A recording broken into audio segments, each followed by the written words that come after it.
Hey everyone, it's Kelly Nova and I'm here with Joyce from Gypsy Felting on YouTube. She also has an Etsy store called GypsyHarte. How do you spell that? It's gypsy, and it's you take the heart part and take the E out of it and put it at the end, and that's how you spell it. Well, there you go. How did you get into felting? Well, I've been an artist like all my life, and this is just like one more medium that I like to do. It's kind of like sculpting and like painting at the same time, only I do it out of wool. It's kind of fad right now, like people like to do it. I don't know if everybody's doing it. It's trendy right now. I'm trying to make people do it by having a YouTube channel and stuff and encourage people to try it, because it's one more kind of fiber art that's not like knitting or crocheting or spinning or something like that, but it has a lot of variables, and I like to make things. So how do you felt stuff? Well, you felt things by taking wool and making different shapes, and I use fiber in different colors the way a painter uses paint. So pretty much like I'll take little pieces of this, and I take like these needles that I have, and they have little barbs on it. Well, caution, they're sharp. I'm not gonna touch it. Yeah, I know. Yeah. And don't then rub it. we That like makes me nervous. poke it until it makes a shape that you want it to make. So basically we go from like fluff to stuff. Fluff to stuff. Fluff to stuff. That's fantastic. It kind of sounds magical. So can you give us a small demonstration on how you would sculpt something?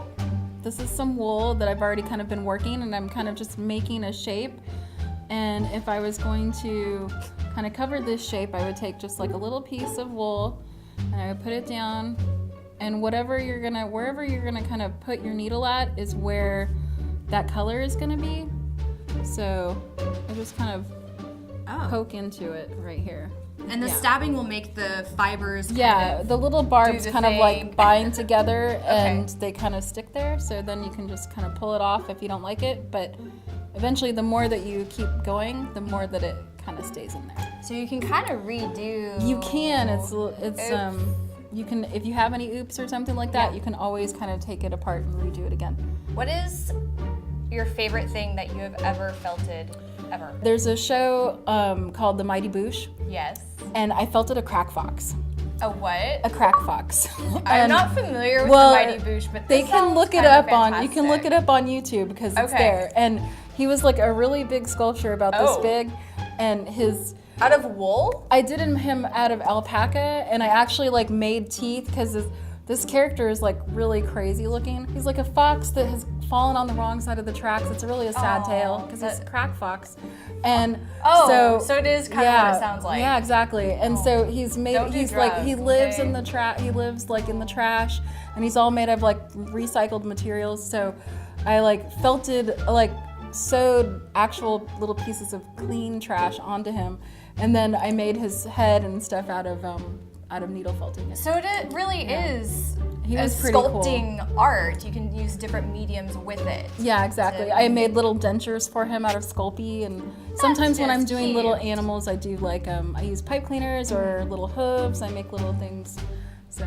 Or like with this little tree back here, how he has eyeballs. He has little beads for eyes that I sewed in.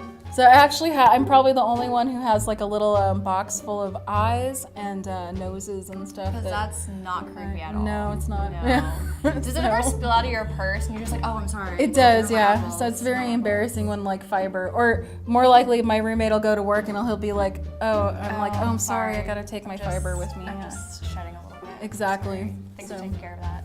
What do you sell on your Etsy store? I sell a lot of things that I've made, like sculptures, finished sculptures, and I also sell like my YouTube kits that you can felt along with me on YouTube, and I sell kits that people can buy on the Etsy store and then take home and try it at home. Like what kind of kits do you have? Oh, we have like a roly-poly bear kit and pumpkin kit, and there's like a little sheep that you can do. That's adorable. The gnome home, you watched the gnome home. I loved the gnome home. So that's like a really fun one, because it's like there's hardly any way to stab yourself on that one. So felting sounds kind of dangerous. It's not as dangerous. I've taught kids as young as like 9 and 10 to how to do it. My niece, like, she made a bunch of different things. Her favorite thing to make was like a Naya cat. that was it was like the Naya cat, like Yeah, with the like the rainbow and the Pop-Tart, Pop-Tart. yeah. We made a little bracelet for her and That's stuff. cute. And You can yeah. make jewelry out of felting? you can make beads and You can make anything. stuff to wear. I have like a little pin somewhere that I'm not wearing anymore. Like but a beret? a beret. I was wearing it earlier. So could Took it you off. make like clothes? People have made clothes. That's like a different technique also, which I've demonstrated a little bit, but like people make shawls and they make like scarves and things and stuff out of felting, but that technique is wet felting as opposed to needle felting with a needle. What's wet felting? Wet felting it's wet. You get it wet. Yeah. Just what it sounds You like layer Just get it, wet. layer it out, and then it's more of like making a fabric out of it, and then you That sounds wet it down with gross. soap and water, and you agitate it, and That sounds really disgusting. and rub it. It's actually fun, and it's really Okay. clean. Okay. It's a good clean fun. It's a good, clean Yeah. fun. Yeah. So, people that want to get into felting, where do they get the fibers? You can go on Etsy and like look up all kinds of different fibers and things. I sell like the kits and I sell supplies on my Etsy store. So just go to the Etsy store and then follow along on YouTube. Exactly. Sounds awesome. It's easy. Well, thank you, Joyce. All right, Be thanks, sure to Kelli. check out Joyce on Gypsy Felting on YouTube and her Etsy store, GypsyHarte, with the E at the end, not in the heart. HARTE. HARTE. Heart Day. Be sure to hop on over to Joyce's channel where you will see Joyce showing me how to make Tay Pig. He's a fire pig. It's kind of like being from the Fire Nation. Do your best Tay Pig. Ready? 1, 2, 3. We should just freeze frame right there.